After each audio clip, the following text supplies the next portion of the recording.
Welcome to Valentina Design Universe. Did you ever hear when you were growing up, "Oh, money doesn't grow on trees," or "money is dirty"? Well, we will have this myth dispelled tonight on Valentina Design Universe.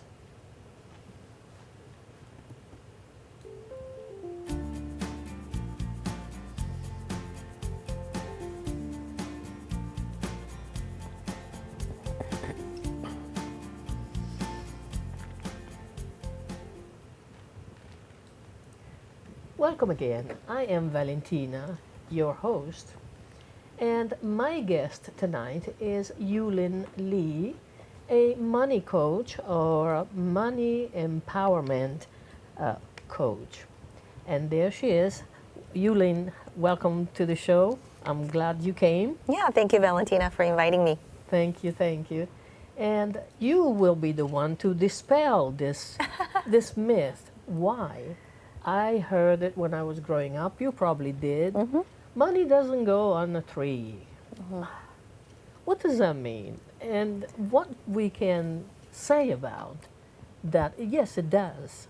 Money does go on tree. Yeah, so yes, definitely I have heard of that when we were growing up.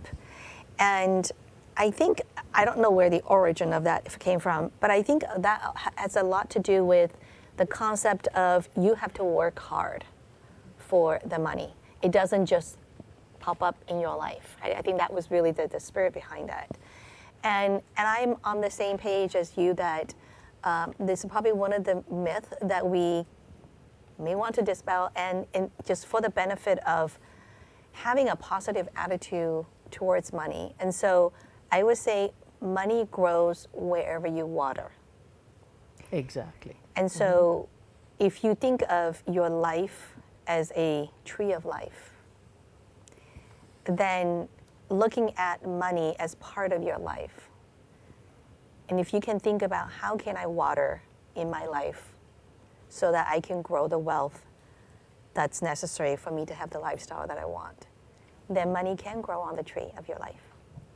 In fact, I think I'm looking for a concept of harmony, harmony and money, because I'm into bringing beauty to people, bringing them colorful life and harmony. Being a designer, that's what I do. But money can be also harmony, right? How can we harmonize money and life? Yeah, that's a really, really good point. And I think especially for the modern world where everyone is so focused on getting something, building a business, making a lot of money, and it's just very action driven or material driven. And sometimes we are out of balance with the harmony. And so if we want to achieve harmony and peace in life, well, number one, we have to make that a priority first. So that's the first mindset shift that we need to have is, yes, money is important. Yes, we want more money to be able to live the lifestyle that we want. The question we have to keep asking ourselves and evaluating is at what cost, right? And so if you understand the trade-off between what you're doing to get money and what you're giving up at the same time, and if that is aligned with your value, like deep down value, not the societal imposed value, then you can achieve harmony while making money. But I think oftentimes that the world, the technology, everything's moving so fast that personal development, personal growth are not advancing at that same speed. And then that's when we get out of whack and not have that harmony and balance that you're talking about. Exactly, because I think of those people that work their life, work all their life, or they work so much that they miss out of life. Yeah. Right? They Yeah. miss out of family, of their kids growing up, Yeah. or Yeah. their kids' achievement, Right. just so they can make Right. lots of money. Right. Right. I don't think they are in Yeah. harmony with themselves, their lives, and what they produce. Right, right. A lot of it is also the lack of awareness, that self-awareness, because we all grow up with certain type of conditioning, right? So one type of condition may be that that's what you're supposed to do, right? And that's kind of how I grew up too. Is when you're little, you go to school, you get good grades, and then you get good job, and then you get good pay, and then you buy a house. There's this almost unspoken formula that we have all been conditioned to, and that we've all just followed. So for many people, we follow that path without really questioning. But to get to the questioning part, we need that self-awareness first. So, and that's sometimes what's lacking, is the self-awareness. And then the other part, it could just be, again, their personal experience. Maybe somebody grew up in a very poor environment, and so that might be the driven, what's driving them to just want more and more and more, because they're compensating for something that they were missing. So Right. it has a lot to do with how we're growing up and what we've been conditioned to. In fact, what we are told when we're kids probably has a lot of impacts as Oh, an yeah. adult, right? Oh, As yeah. an adult Yeah. life. I will say almost 100% of the clients that I coach, that I help, and whatever issue they have around money, and like issue meaning internally, their relationship, their fear, their anxiety, and if we dig down a little deeper, it always comes back to how they grew up as a child. And it could be from their parents, it could be from the environment, but something along the way as they were growing up that had, like, it was a trigger for them that they didn't even realize. And that trigger caused them to have a certain concept and ideas of what money means to them. And so I've had clients where they said, I grew up in families where we didn't have a lot of money. My dad was always doing multiple jobs. And I remember really wanting his attention for him to play with me, but he was never around. So as an adult, you look at the situation, you said, he's being a responsible dad. He's doing what he needed to do to provide for the family. But from a kid's point of view, they don't understand that, right? Absolutely, yeah. So as kids, we all know, like, as kids, we're the most selfish, beings in the world, because all we think of is ourselves. So for, one client that I talked to, that became her idea of what money is money equal to lack of love. She didn't, at that age, she didn't quite understand what her dad was doing was to provide for the family. And so unknowingly, we started carrying these stories around as we grow up, as we turn into adults. And then oftentimes it come into a pattern of avoidance. There's a lot of people that I work with, that I come across, they actually have a lot of avoidance behavior around money. Like, I don't want to deal with it, right? So where does that avoidance come from? Right. And it's come from the different type of experiences that they had where they were growing up. And then the pattern repeats Yeah. again Yeah. and again. Yeah. But we're talking about harmony. It's like, from the way I see it, it's like I decorate and I make things happening with colors, shapes, form, and they all communicate together. You see an orchestra, they all play the same music and they all go in the same direction, right? And they play beautiful music. That's harmony. So money can harmonize, let's say, our lives, and the couples can be harmonized by being on the same path. Right. Has it ever happened to you to find couples that don't have the same beliefs and they don't think of money the same way? Yeah, I mean, divorce is at about 50% across the world, plus or minus a few degrees. So that's mostly 1 in 2 couples will end up in a divorce. And the highest reason for divorce is money, right?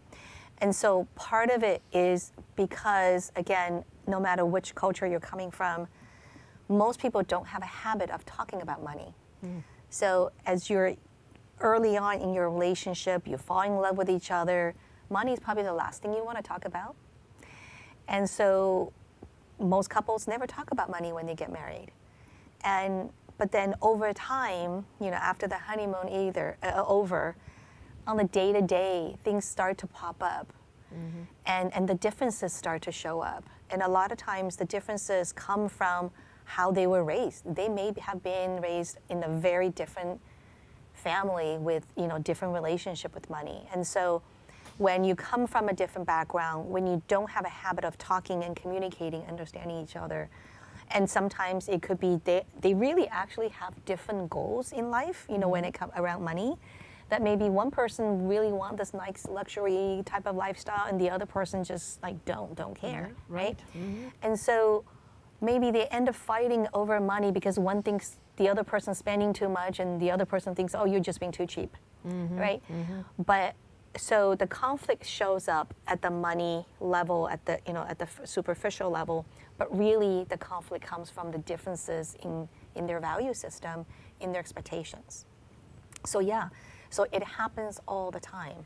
So that's something it needs to be attacked, I would say, right at the beginning. Addressed, yeah. That's what I encourage, young couples when they get into relationships, talk about money and really also just be mindful and watchful to see how the other person deal with money, right? Because I see it a lot that with couple being married for many years now, and one person just can't stand each other, the other person, how they're spending money or not spending money, right? So yeah, definitely. And then it's not just couples. So if you talk about harmony in the family, but then there's also the harmony, intergenerational harmony. How many stories have we heard when a elderly pass away, leaving a bunch of money to their kids, end up breaking up that family up? The kids fight over money and then end up, splitting the family. So it's so important to not only talk about money between the couples themselves, but to be talking about with their kids and making sure that they're also on the same page in terms of the value system, and then also maybe setting some expectations of what's to come when I'm gone, right? If you're someone who has some assets to leave to your kids, don't just leave it to them, because in many cases it will end up being a case where they actually break up the family. And that's, I would say, is not how much you have, it's how you spend it. So to talk about money with the kids, I think is the utmost importance, because oftentimes kids don't really know where money comes from, and just because the parents give it to them. That's right. They spend it without any knowledge. Right. So I started teaching my kids when my daughter was 8 and my son was 5, and it was teaching them about, when we do financial advisory and managing money, we talk about asset allocation. It's the same principle that we teach the kids. They get a certain amount of money when they were little as allowance. When that money comes in, put them into different envelopes. Make each dollar work for you. Give each dollar a different job. And so you give them that concept, you give them the habit, and then it just becomes their second nature. Exactly. Yeah. But that's a good method. Yeah. Give a dollar a job. Give each dollar a job, and they all perform different jobs. Absolutely. I remember one of my business coach said this: if you don't have much to invest, you have $1, invest that dollar, because you give that dollar a job to do. And it will work. Yeah. And then the other thing I teach, the kids, it used to be my own kids, but then now I teach other people's kids in high schools and post-college. It's really understanding that sometimes they get $1. At the beginning, you're teaching them about having a charity mindset, to help other people. And then they will naturally just hand that dollar over to somebody that they feel like could use the money. And so the concept in there is, if you give it all away at once, that's the extent that you can do, right? But if you invest that dollar, maybe you give 10 cents away right now, you invest that 90 cents. let that grow. So you can actually keep giving out on the long term, Yeah. on a sustainable basis. And so that's also another key concept about teaching the kids. Very nice. I like that. That's very, very good. Yes. So now I see your book here. Tell me the story of your book. And as it was, someone told me some times ago when I published the design book, so there are so many out there. Why yours is special? Yeah. I said, first of all, the world is have to be buying and have to be sold. So there is always someone that wants what you have. Right. But the reason is, and my explanation was that my book does this, this, and this. What's your audience for your book? Who Yeah. did you intend it to address it? Yeah. And what is it about? Yeah, so I had this book idea for, it took me 10 years to get it out. And so during that time, you know, the idea of the book had kind of gone through a few iterations. But what it is now is it's a story of 5 different women. And these are fictitious characters, but there are true stories of my clients. And so I had to, you know, with a few of them, I had to, you know, maybe morph one story with another, mix them together just to completely, you know, protect the identity of my clients and the privacy. But I want to tell the story for the following reason. When I coach women around money, the biggest challenge I see with most people is the sense of shame and embarrassment. Really? Yeah. And deep down, somehow they feel ashamed. They feel like, oh, I'm so bad at money. And they feel, and, you know, so what I wanted to say is you're not alone. And that whatever you're experiencing, actually many of us experience, they may look different on the surface, but deep down, it's usually out of fear, out of lack of confidence, out of lack of self-worth. And so by telling these stories, I want to inspire, well, number one, to tell them they're not alone and that they're not the only one who is stupid, because that's how they think of themselves around money a lot of times. It's just that we all share same or similar human experiences. They just might look different on the surface. Right. But also that there's always hope.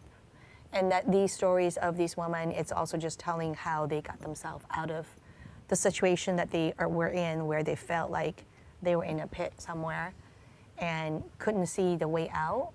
But then eventually they get out, because at some point you just have to put your foot down and say, you know what, I'm worth it. I'm worth the work that needs to be done to get myself out of wherever I am. And then, like everything else, we learn so many things in life, in many directions, in many fields. Right. So why shouldn't we learn about money? Why should we feel so, oh, I don't want to deal with it, it's not a good subject, or some people feel ashamed?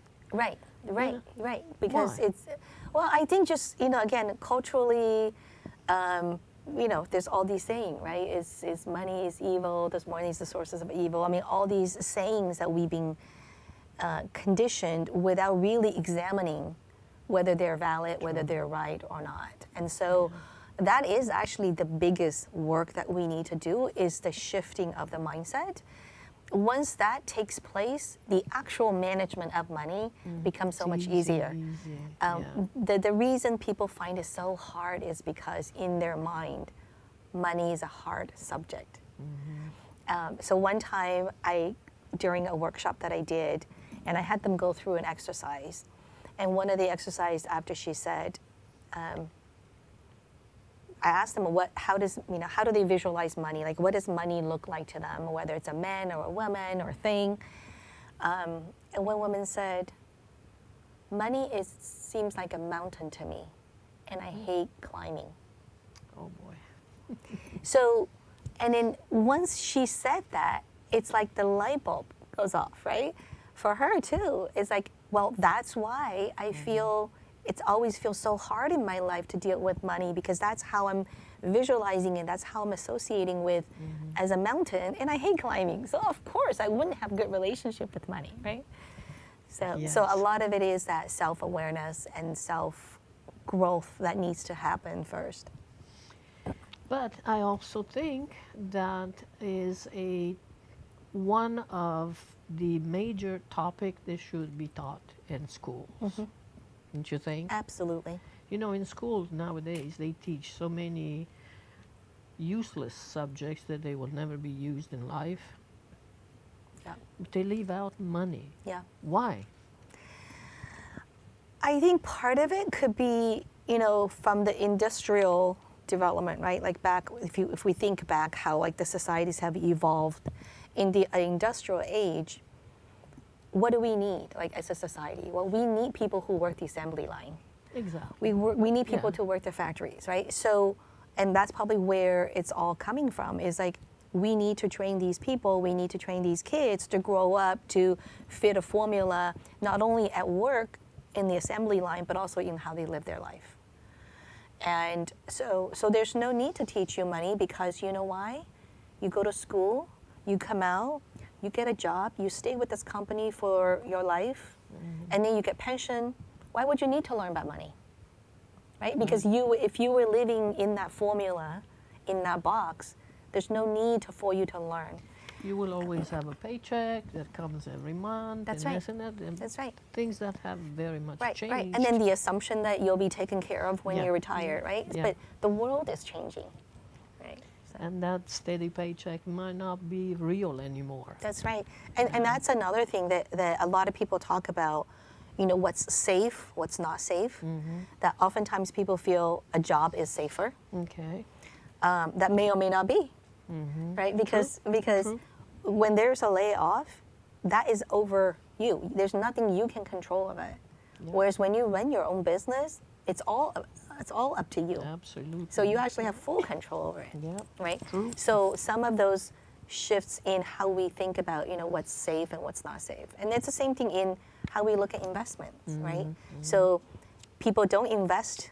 They keep their money in their banking, you know, savings account, bank account. They feel that's safer because the investment is too risky. Yeah. But in the reality is if you don't invest, you put in the bank, your money will erode by inflation. Yeah. And the money is So- not yours either. Right. Once you right. give it to the bank Right. to have it in deposit, it's not their money. It's their money, not your money anymore. Right, right, right. Yeah. So yes, absolutely. So do you have an advice, a quick advice to give to young people? To young people, yeah. I mean, and I think this really applies to everyone. And that is, well, for young people, start early. Don't wait, because I know, having gone through that myself too, was that I was young, like, retirement, pff, like, Yeah. why do I want to think about that, right? I'm And too then busy. boom, right. one day it happens. Right. So to really get in the habit of doing something. It doesn't matter how much, kind of like what you said, it doesn't matter how much you're putting away into savings or into investment. The most important thing is the habits. Once you get into the habits, then as you get older, as you have more money, Yeah. you can do more, right? Exactly. So that's one thing for the younger people. But I think for everyone really is I always say that, you know, every one of us, we were born with a bowl.